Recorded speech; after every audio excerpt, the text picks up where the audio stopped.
The northwest coast of North America was the site of a major earthquake more than 300 years ago, which resulted in a significant number of fires and a massive wave. A mix of factors caused the quake. Several events and reasons came together to make the earthquake happen. On that day, the tsunami caused hundreds of towns to be destroyed. Due to the disaster, thousands of people were reported to have gone missing. Cascadia was the driving force behind everything that happened during this time period. The area where two tectonic plates meet is called a subduction zone. It has a name that lets you know what it is.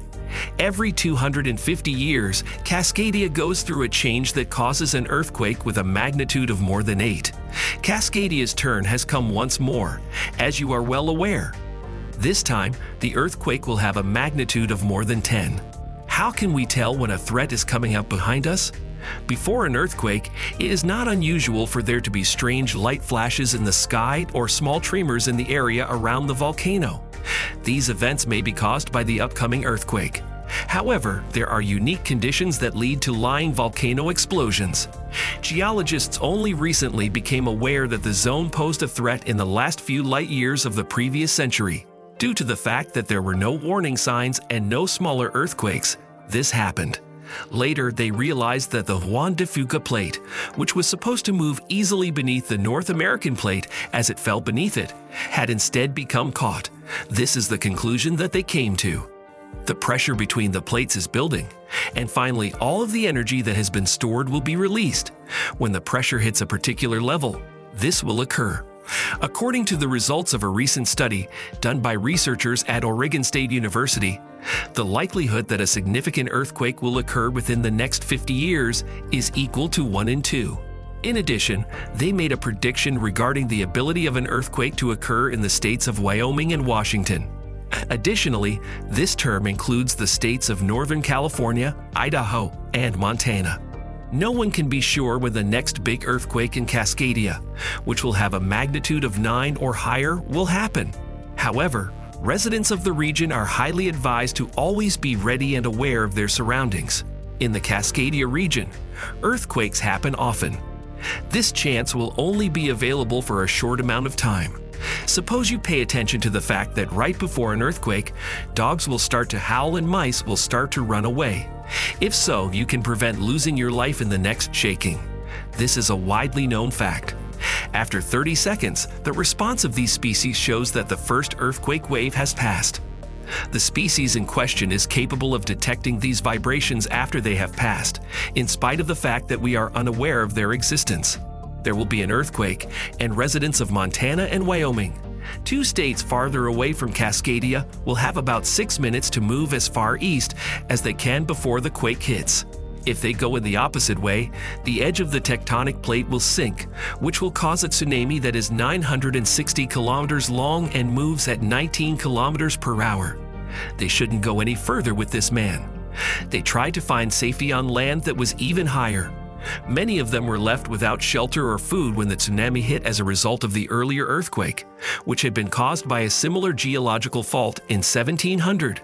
A similar natural fault has caused the earthquake. The Great Heat Wave covered a distance of 10,000 kilometers.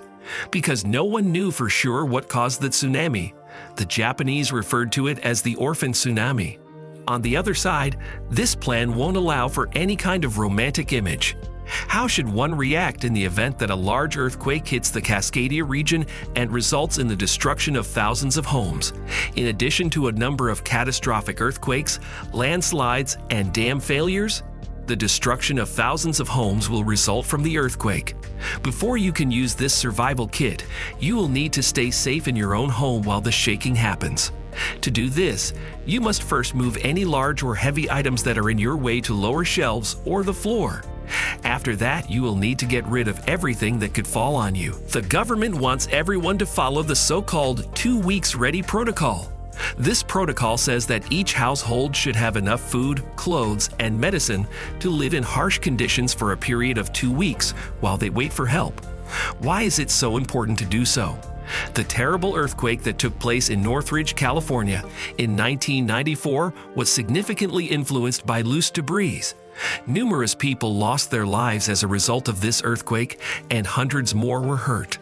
According to a study done by the University of California, Los Angeles, more than half of the injuries received during the earthquake were caused by falling furniture or other things. Only 1% of the total injuries caused as a result of the incident were caused by building damage. The state of Oregon, which is the epicenter of the earthquake in question, does not, however, significantly lower the risk of serious injury or death as a result of an earthquake. There are a lot of fuel supplies stored in Oregon, enough not only for the state of Oregon, but also for the rest of the Southwest as a whole. Both the state of Oregon and the Southwest can be considered to have sufficient reserves.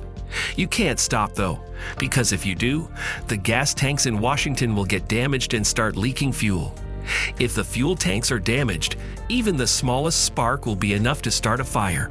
Residents of coastal cities, like Seaside, will only have 20 minutes to get out of the way before a tsunami hits the California coast. During this period, it is important to travel as far into the center of the continent as possible or to seek refuge on higher ground in the region surrounding Saltwater Bay. The best thing to do is either one of these two things. In spite of this, there are only 2 towers of this kind in the U.S. Extra money was given to an Indian village so they could build a vertical evacuation tower in case a tsunami hit their area.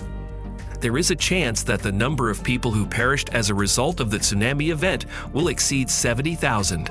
Portland is on the island of Vancouver, which is home to Eugene and Salem as well as Victoria, the capital city of British Columbia.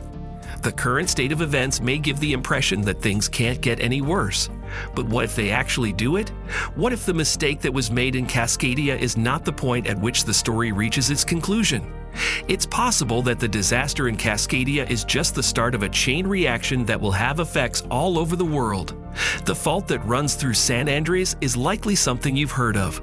This continental transform fault, which runs between the 2 plates, has separated the Pacific plate from the North American plate. It is about 1,200 kilometers long, and while it runs parallel to California's coast, it spends most of its time going uphill. The San Andreas fault has been linked to a number of earthquakes with magnitudes greater than 9. One of the most well-known of these tremors was the 1906 earthquake that hit San Francisco. Up to 3,000 people may have perished as a result of the earthquake and the fires that followed it. Another 300,000 people may have lost their homes, and 80% of the buildings were destroyed. From southern Oregon to the south of Los Angeles and as far inland as 70 kilometers into central Nevada, there was a lot of shaking. As a result of the earthquake and the fires that followed, there was a lot of shaking from the south of Oregon to the south of Los Angeles. A surface fault break along the San Andreas Fault happened at the same time as the earthquake.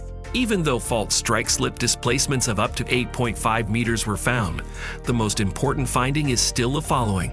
The San Andreas Fault and the plate boundary of the Cascadia subduction zone came together to form a single fault north of Cape Mendocino. Researchers decided to find out if they affected each other or not. A number of years ago, they found that the San Andreas Fault had broken as a result of a big earthquake in Cascadia between 9 and 11 times over the previous 3,000 years. This means that an earthquake that happened in both Cascadia and the San Andreas Fault at the same time will follow its direction. This will cause a tsunami, which will make a lot of trouble in a wide area that goes from Canada to Mexico. You do know that the disaster will only affect the northwest coast of the United States, right? Look at the map carefully. In the Cascadia region, the Ring of Fire is located.